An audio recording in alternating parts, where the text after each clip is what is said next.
Namaskar everyone, I'm Sweta and through my small venture Joyous Lustre, I share reflections on mindful living, spirituality, tarot, energy awareness and my ongoing learning journey as an astrology student and of course a researcher. Today I want to talk about something very interesting and which I find to be very profound.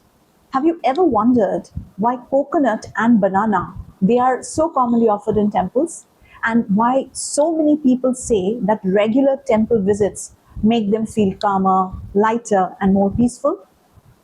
Let's explore some traditional and symbolic perspectives behind these practices that we follow. Why coconut is offered in temples? In many spiritual traditions, the coconut is considered to be sacred.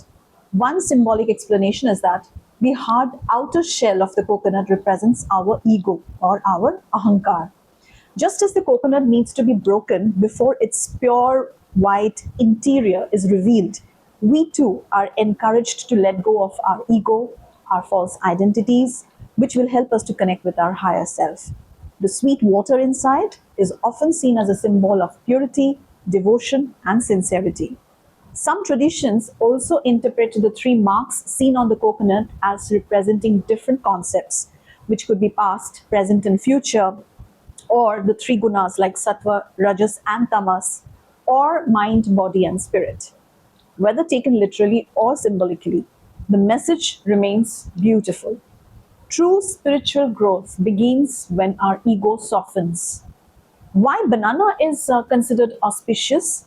Banana is often associated with prosperity, nourishment, simplicity, and abundance. Its leaves, fruits, and even the plant itself, they are used in many rituals. The banana plant, it gives continuously and generously, which is why it is often regarded as a symbol of selfless giving and abundance. Now, the question is, why do people feel so peaceful in temples? Now, let's talk about the temple visits. Many traditional teachings suggest that temples were designed not merely as spaces of worship, but also as spaces that help the mind become calmer and focused. Think about what happens when you enter a temple: the sound of bells, the chanting of different mantras, the fragrance of flowers and the incense, the soft glow of the lamps, the atmosphere of prayer and devotion. All these together, they naturally engage all our senses and draw our attention away from everyday worries.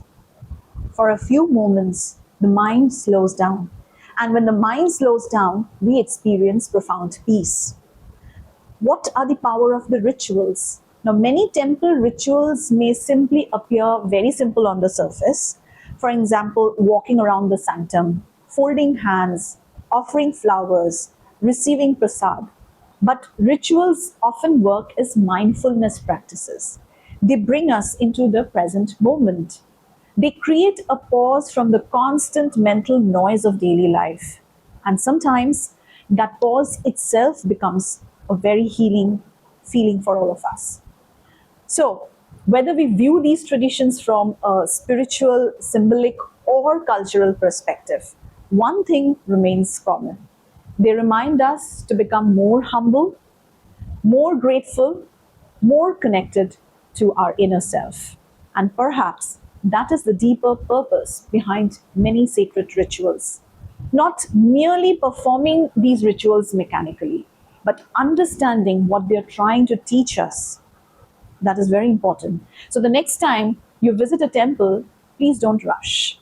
Pause for a moment, observe, feel the atmosphere, the calmness, the divinity around, listen to the sounds, offer your prayers mindfully.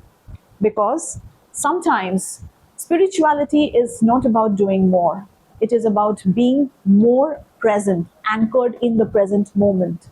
Well, if you enjoyed this reflection, do share your thoughts in the comments. And for more of such mindful, spiritual, and astrology based reflections, you can subscribe to my channel, Joyous Lustre. Thank you so much. Until next time, please take care of yourselves and stay blessed.